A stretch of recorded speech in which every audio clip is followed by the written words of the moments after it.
10 ఏళ్ల దోపిడీ పాలనలో తెలంగాణకు సార్థకత లేకుండా చేశారని మంత్రి కోమటిరెడ్డి వెంకటరెడ్డి విమర్శించారు. తెలంగాణ ఆవిర్భావ వేడుకల్లో భాగంగా నల్గొండ పెరేడ్ మైదానంలో జాతీయ జెండాను ఆవిష్కరించారు.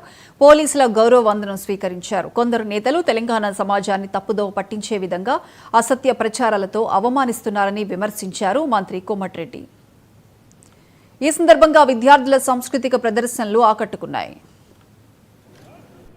తెలంగాణ రాష్ట్రం ఏర్పడి 11 సంవత్సరాలు పూర్తి చేసుకుని 12వ సంవత్సరంలో అడుగుపెడుతున్న ఈ శుభ సందర్భంలో జరుపుకుంటున్న తెలంగాణ రాష్ట్ర అవతరణ ఉత్సవాలకు హాజరైన గౌరవ అతిథులు, జిల్లా ప్రజలందరికీ నా హృదయపూర్వక తెలంగాణ రాష్ట్ర అవతరణ శుభాకాంక్షలు.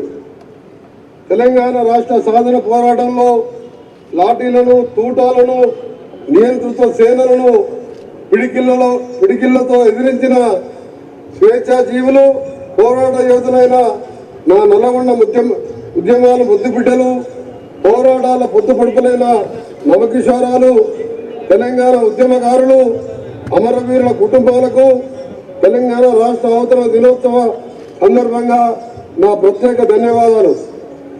వీర తెలంగాణ నుంచి వేరు తెలంగాణ వరకు పోరాటాలకు ఊపిరిడిన పురిటి గడ్డ నా నల్లగొండ గడ్డ.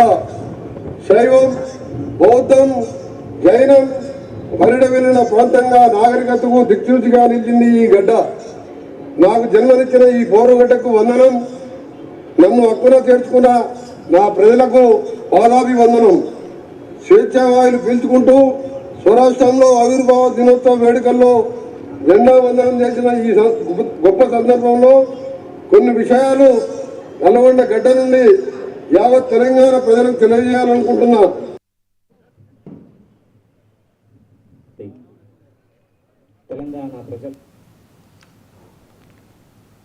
ఎన్టీఆర్ జిల్లా విజయవాడలో నూతనంగా నిర్మించిన సత్యనారాయణపురం పోలీస్ స్టేషన్ ప్రారంభోత్సవం జరిగింది.